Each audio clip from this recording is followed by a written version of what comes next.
Students, I am your Anu ma'am. Hope you are doing well. In this video, we will discuss about questions answers of chapter 5 from science, that is the fundamental unit of life.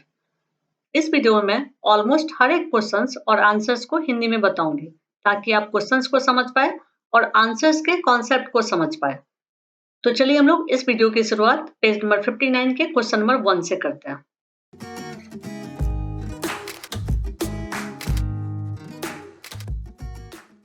Page number 59 question number 1, who discovered cells and how. इस question में पूछा जा रहा है कि cell का discovery किसने किया और कैसे किया। Now answer, in 1665 the cell was discovered by Robert Hooke. He was examining a thin slice of cork using a primitive microscope designed by himself. इस क्वेश्चन के आंसर में ये बताया जा रहा है कि 1665 में रॉबर्ट हुक ने कॉर्क के स्लाइस को अपने ही द्वारा बनाए गए प्रिमिटिव माइक्रोस्कोप से एग्जामिन करके सेल का डिस्कवरी किया। अब यहाँ पर दो फिगर दिया हुआ है। ये दोनों फिगर आपको नोटबुक में नहीं बनाना है, ना ही आपको एग्जाम में बनाना है। ये सिर्फ आपके कॉन्सेप्ट को क्लियर करने के लिए दिया गया। ओके, ये फिगर जो यहाँ आपको दिख रहा है ये कॉर्क का फिगर है और इसी कॉर्क का रॉबर्ट हुक ने पतला स्लाइस करके अपने ही द्वारा माइक्रोस्कोप से एग्जामिन करके सेल का डिस्कवरी किया। और जब उन्होंने इस कॉर्क के पतले स्लाइस को माइक्रोस्कोप में देखा तो सेल का इस तरह का स्ट्रक्चर दिखा। Okay, now next question, why is the cell called the structural and functional unit of life? इस क्वेश्चन में पूछा जा रहा है कि सेल को स्ट्रक्चरल और फंक्शनल यूनिट ऑफ लाइफ क्यों कहा जाता है। Now answer, all living beings are formed of cells. Cells combine to form tissues, which further combine to form organs. Organs combine to form organ systems, which further combine to form organism.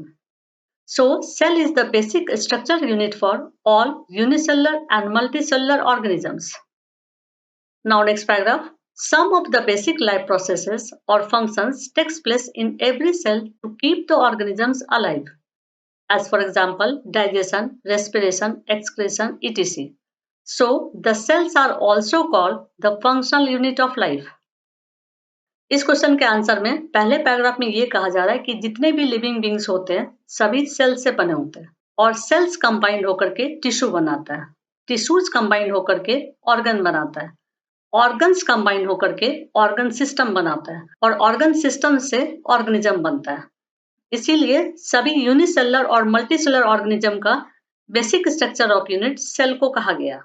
Okay, next paragraph में ये कहा जा रहा है कि किसी भी living being या ऑर्गेनिज्म को जिंदा रहने के लिए लाइफ प्रोसेस करना पड़ता है और हमने पहले पैराग्राफ में ये पढ़ा कि जितने भी लिविंग बीइंग्स है या ऑर्गेनिज्म है वो सब सेल से बना होता है और ऑर्गेनिजम्स को जिंदा रहने के लिए फंक्शंस या लाइफ प्रोसेसेस करना पड़ता है। इसीलिए सेल्स को फंक्शनल यूनिट ऑफ लाइफ भी कहा जाता है। Now next question from page number 61, question number 1, how do substances like CO2 and water move in and out of the cell, discuss. इस क्वेश्चन में कहा जा रहा है कि सब्सटेंसेस CO2 और वाटर सेल के अंदर और बाहर कैसे जाता है, डिस्कस करें। Now answer, the substances like CO2 and water move in and out of a cell through the process called diffusion from the region of high concentrated region to low concentrated one. Now first point, when the concentration of CO2 in water is higher in external environment than that inside the cell, CO2 and water move inside the cell.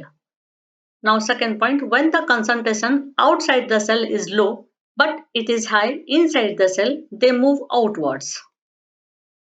इस question के answer में ये कहा जा रहा है कि substances जैसे कि CO2 और वाटर सेल के अंदर या बाहर डिफ्यूजन प्रोसेस से जाता है और डिफ्यूजन प्रोसेस में सब्सटेंसेस हाई कंसंट्रेटेड रीजन से लो कंसंट्रेटेड रीजन की तरफ जाता है। ओके, और फर्स्ट पॉइंट में ये बताया जा रहा है कि यदि एक्सटर्नल एनवायरनमेंट में सब्सटेंसेस लाइक CO2 और वाटर का कंसंट्रेशन ज्यादा होगा और सेल के अंदर इन दोनों का कंसंट्रेशन कम होगा तो उस केस में क्या होगा कि CO2 और वाटर सेल के अंदर चला जाएगा। और सेकेंड पॉइंट में ये बताया जा रहा है कि सेल के बाहर के एनवायरनमेंट में यदि CO2 और वाटर का कंसंट्रेशन लो है और सेल के अंदर CO2 और वाटर का कंसंट्रेशन हाई है तो उस केस में CO2 और वाटर सेल से बाहर की तरफ मूव करेगा। Now next question, why is the plasma membrane called a selectively permeable membrane. इस क्वेश्चन में पूछा जा रहा है कि प्लाज्मा मेम्ब्रेन को सेलेक्टिवली परमेबल मेम्ब्रेन क्यों कहा जाता है। Now answer, the plasma membrane is called a selectively permeable membrane because it regulates the movement of substances in and out of the cell. It means that plasma membrane allows only selectively substances to pass through it, while at the same time it blocks other material from entering through it. इस question के answer में ये बताया जा रहा है कि plasma membrane को सेलेक्टिवली परमेबल मेम्ब्रेन इसलिए कहा जाता है क्योंकि प्लाज्मा मेम्ब्रेन सेल के अंदर या बाहर जाने वाले सब्सटेंसेस के मूवमेंट को रेगुलेट करता है। प्लाज्मा मेम्ब्रेन सेलेक्टिव सब्सटेंस को सेल के अंदर जाने देता है और at the same time selective materials को सेल के बाहर आने देता है। ओके, यहाँ पर ये फिगर जो आपको दिख रहा है ये एनिमल सेल का फिगर है। ओके, और इसमें जो आउटर लाइनिंग दिख रही है इसे ही सेल मेम्ब्रेन या प्लाज्मा मेम्ब्रेन कहा जाता है और इसी मेम्ब्रेन के थ्रू सेलेक्टिव मटेरियल सेल के बाहर जाता है और सेलेक्टिव मटेरियल सेल के अंदर आता है। Now next question from page number 63। Question number 1, fill in the gaps in the following table illustrating differences between prokaryotic and eukaryotic cells। ये question fill in the blanks का है और इस question में यहाँ दो कॉलम बना हुआ है। फर्स्ट कॉलम में प्रोकैरियोटिक सेल के पॉइंट्स दिए हुए हैं और सेकंड कॉलम में यूकैरियोटिक सेल के पॉइंट्स दिए हुए हैं। और यहाँ हम लोग देख रहे हैं कि प्रोकैरियोटिक सेल का सेकंड पॉइंट इनकम्प्लीट है, साथ ही यूकैरियोटिक सेल का फोर्थ पॉइंट इनकम्प्लीट है। तो हमें इन दोनों को फिल करने के लिए इसके पैरेलल वाले पॉइंट को पढ़ना होगा और वो देखना होगा कि उस पॉइंट में क्या लिखा हुआ है। ओके, तो प्रोकैरियोटिक के सेकंड पॉइंट को फिल करने के लिए हम लोग यूकैरियोटिक के सेकंड पॉइंट को पढ़ेंगे और ये है nuclear region, well defined and surrounded by nuclear membrane. तो हमें ये बताना है कि प्रोकैरियोटिक सेल का न्यूक्लियर रीजन कैसा होगा और उसे क्या कहा जाता है। Now fourth point for eukaryotic cell, इसके लिए हम लोग फोर्थ पॉइंट प्रोकैरियोटिक सेल का पढ़ेंगे और इसमें क्या दिया हुआ है, membrane bound cell organelles absent, यानी कि प्रोकैरियोटिक सेल में membrane bound cell organelles absent होता है। तो हमें ये बताना है कि यूकैरियोटिक सेल में कैसा होगा। Okay, now answer, second point for prokaryotic cells, nuclear region poorly defined because of the absence of nuclear membrane and is known as nucleate. Now fourth point for eukaryotic cells, membrane bound cell organelles such as mitochondria, plastids, Golgi apparatus, lysosomes etc. are present in the cytoplasm. अब यहाँ पर एक figure दिया हुआ है और ये eukaryotic cell के न्यूक्लियस का फिगर है। ओके, और इस फिगर में जो आप सेंटर में देख रहे हैं इसे न्यूक्लियस कहा जाता है और ये न्यूक्लियस न्यूक्लियर मेम्ब्रेन से कवर अप होता है, यानी कि बॉन्डेड होता है। Now next question from page number 65। Question number 1, can you name two organelles we have studied that contain their own genetic material. इस क्वेश्चन में पूछा जा रहा है कि क्या आप किसी दो ऑर्गेनेल्स का नेम बता सकते हैं जिसके अपने जेनेटिक मटेरियल होते हैं। Now answer, two organelles we have studied that contain their own genetic material are first mitochondria, second chloroplast, that is plastids. Now next question, if the organization of a cell destroyed due to some physical or chemical influence, what will happen? इस question में पूछा जा रहा है कि यदि किसी physical या केमिकल इन्फ्लुएंस के कारण सेल्स का ऑर्गेनाइजेशन डिस्ट्रॉय हो जाता है तो क्या होगा। Now answer, if the organization of a cell is destroyed due to some physical or chemical influence, then cell will not be able to perform its basic functions like digestion, excretion, respiration, etc. This may stop all the life activities and the life of an individual may come to an end. Now next question, why are lysosomes known as suicide bags? ये question बहुत important है। Okay, इस question में पूछा जा रहा है कि लाइसोसोम्स को सुसाइड बैग्स क्यों कहा जाता है। Now answer, lysosomes contains digestive enzymes for almost all type of organic materials. Now in next paragraph, lysosomes are called suicide bags because in case of disturbance of their cellular metabolism they digest their own cell by releasing own enzymes.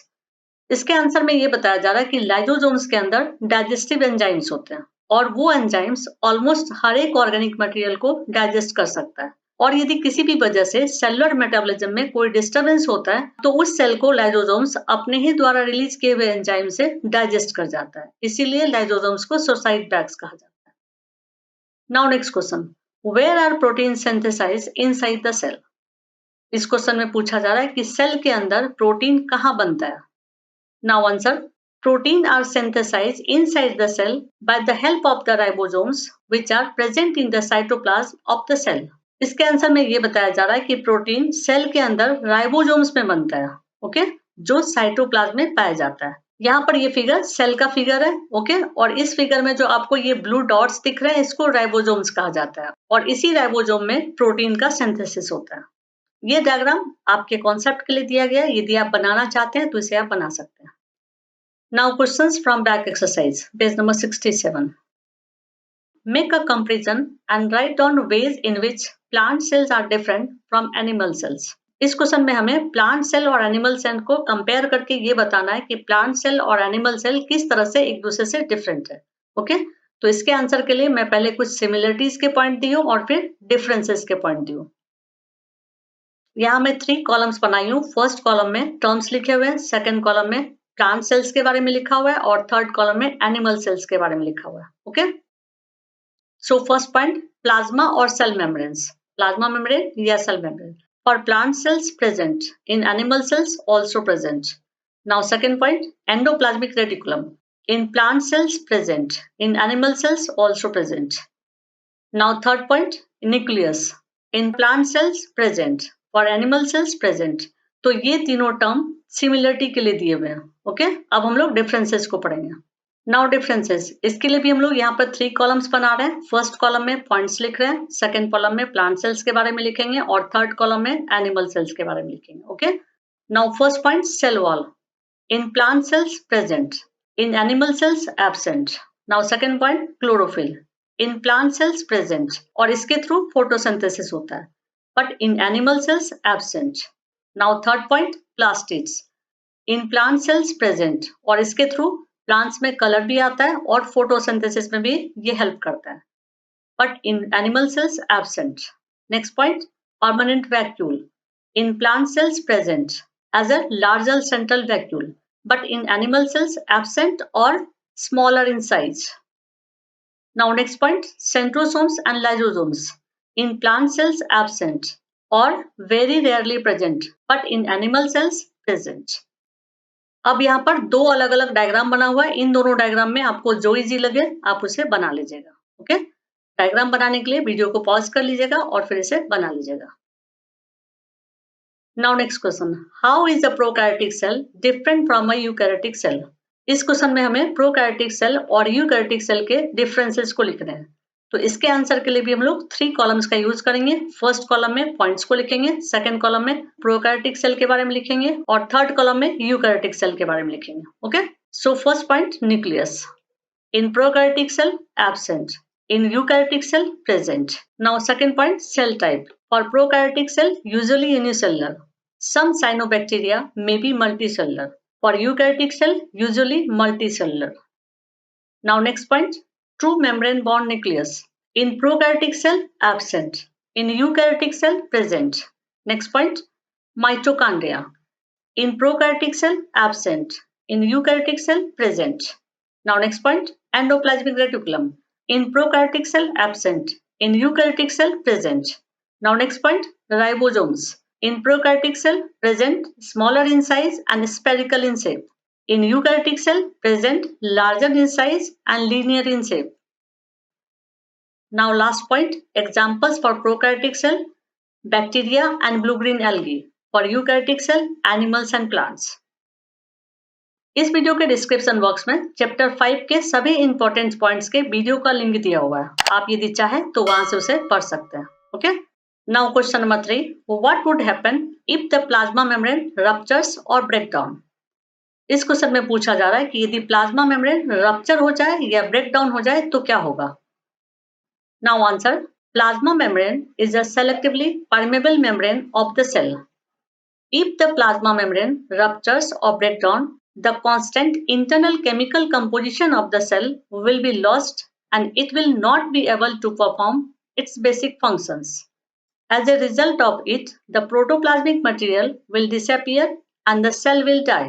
इस question के answer में ये बताया जा रहा है कि plasma membrane cell का सेलेक्टिवली परमेबल मेम्ब्रेन है और यदि प्लाज्मा मेम्ब्रेन रप्चर कर जाता है तो इसके अंदर का जो इंटरनल केमिकल कंपोजिशन है वो सब खत्म हो जाएगा और यदि केमिकल कंपोजिशन खत्म हो जाएगा तो सेल के द्वारा जो बेसिक फंक्शंस होता है वो परफॉर्म नहीं हो पाएगा और सेल डाई कर जाएगा। ओके, इस क्वेश्चन के कॉन्सेप्ट को समझने के लिए यहाँ एक डायग्राम मैं बना दी हूँ, इसको आप देख लीजिए। ये एनिमल सेल का डायग्राम है और ये प्लांट सेल का डायग्राम है, और इन दोनों ही सेल के डायग्राम में जो आपको आउटरमोस्ट लाइन दिख रहा है इसे ही सेल मेम्ब्रेन या प्लाज्मा मेम्ब्रेन कहा जाता है। और यदि ये सेल मेम्ब्रेन रप्चर कर जाएगा तो इसके अंदर का जो भी मटेरियल है, चाहे इस सेल का चाहे इस सेल का, वो सब बाहर की तरफ चला जाएगा।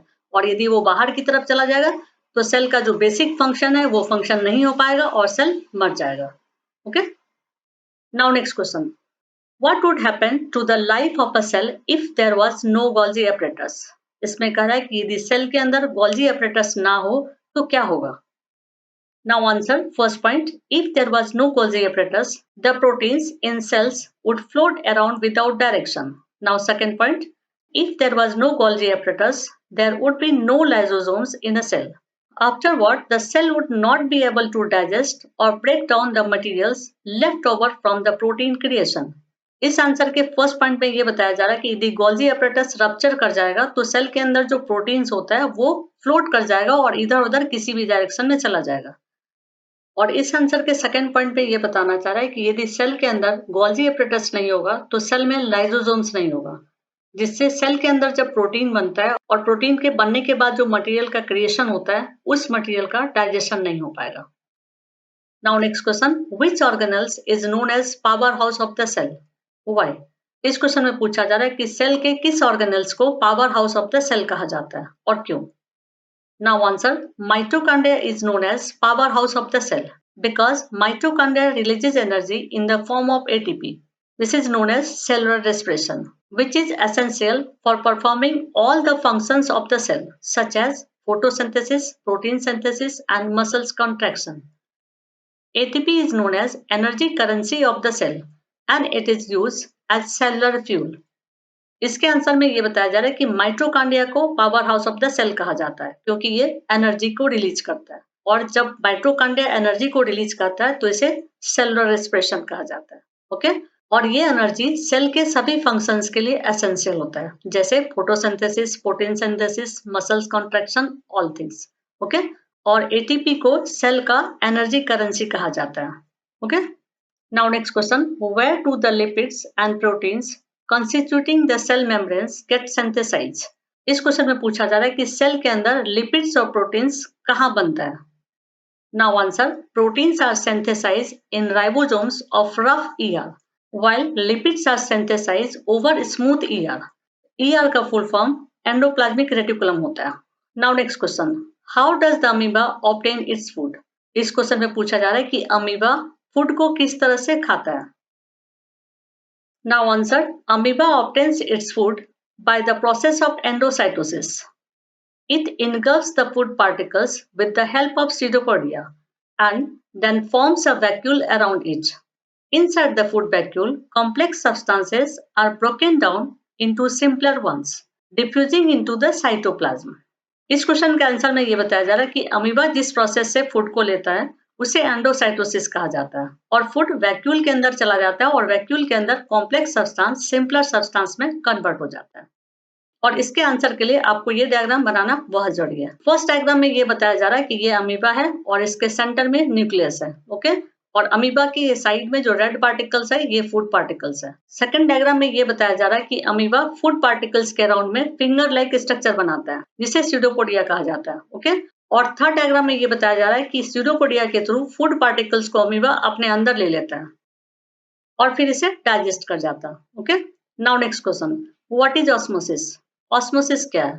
Now answer, osmosis is the movement of water molecules from a solution with a high concentration of water molecules to a solution with a lower concentration of water molecules through a cell's partially permeable membrane. ये osmosis का definition है, इसे आपको याद करना पड़ेगा। Okay, इसमें भी क्या होता है, वाटर मॉलिक्यूल्स का मूवमेंट होता है और वाटर हाई कंसंट्रेशन से लो कंसंट्रेशन की तरफ मूव करता है। Now next question, question number 9. Carry out the following osmosis experiment. Take 4 peeled potato halves and squeeze each one out to make potato cups. One of these potato cups should be made from a boiled potato. Put each potato cup in a tub containing water. Now, first step, keep cup A empty. Second step, put 1 teaspoon sugar in cup B. Third step, put 1 teaspoon salt in cup C. Fourth step, put 1 teaspoon sugar in the boiled potato cup D. Keep these for 2 hours. Then observe the 4 potato cups and answer the following. Now first question, explain why water gathered in the hollowed portion of B and C. Second question, why is potato A necessary for this experiment? Now next question, explain why water does not gather in the hollowed out portion of A and D. ये question osmosis experiment पर based है। इस question में ये कहा जा रहा है कि 4 हाफ पिल पोटैटो लेना है और फिर उन हाफ पोटैटो को बीच में गड्ढा करके कप की तरह बना देना है और उन 4 पोटैटो में से एक पोटैटो बॉइल पोटैटो होना चाहिए। नेक्स्ट स्टेप में हम लोग सभी पोटैटो का नेमिंग कर देंगे like A, B, C and D। Okay, इसके बाद फर्स्ट स्टेप में कप A यानी कि पोटैटो 1 को खाली छोड़ देना है और नेक्स्ट स्टेप में सेकेंड पोटैटो यानी कि कप बी में 1 टीस्पून शुगर डाल देना है। नेक्स्ट स्टेप में थर्ड पोटैटो यानी कि कप सी में 1 टीस्पून सॉल्ट डाल देना है। नेक्स्ट स्टेप में फोर्थ पोटैटो यानी कि कप डी में 1 टीस्पून शुगर डाल देना है। फिर इन 4 पोटैटोज को 2 आवर्स के लिए छोड़ देना है और उसके बाद हमें ऑब्जर्व करना है। ऑब्जर्व करने के बाद इन 3 क्वेश्चंस का आंसर देना है। फर्स्ट क्वेश्चन में ये पूछा जा रहा है कि कप बी और सी में वाटर क्यों गैदर हो रहा है। सेकंड क्वेश्चन में ये पूछा जा रहा है कि इस एक्सपेरिमेंट के लिए पोटैटो ए क्यों नेसेसरी है। थर्ड क्वेश्चन में ये पूछा जा रहा है कि पोटैटो ए और पोटैटो डी में वाटर गैदर क्यों नहीं हो रहा है। Okay, now answer. First part of the answer, water gathered in the hollowed portion of potato in B and C by the process of osmosis. This is known as endoosmosis. Reason, difference in the concentration of water in B and C. इसका meaning ये है कि potato B और सी में osmosis process के through water gather हो रहा है, यानी कि वाटर उसमें जमा हो रहा है और उस ऑस्मोसिस प्रोसेस को एंडोऑस्मोसिस कहा जाता है। और इसका रीजन ये है कि कंसंट्रेशन ऑफ वाटर में डिफरेंसेस है। Now next answer, potato cup A is necessary in the experiment as a control for providing comparison with situations created in potato cups B, C and D. It indicates that the potato cavity alone does not induce movement of water. इस answer में ये कहना चाह रहा है कि इस experiment के लिए पोटैटो ए इसलिए नेसेसरी है कि इससे हम कंपैरिजन कर सकते हैं। पोटैटो ए खाली है लेकिन बी, सी और डी में या तो शुगर है या तो सॉल्ट है, और यदि कोई पोटैटो खाली होगा तो उसमें वाटर का मूवमेंट बिल्कुल ही नहीं होगा। Okay, now last answer, water does not gather in hollowed out portion of potato A as it was empty. It does not contain hypertonic solution, so there is no concentration difference.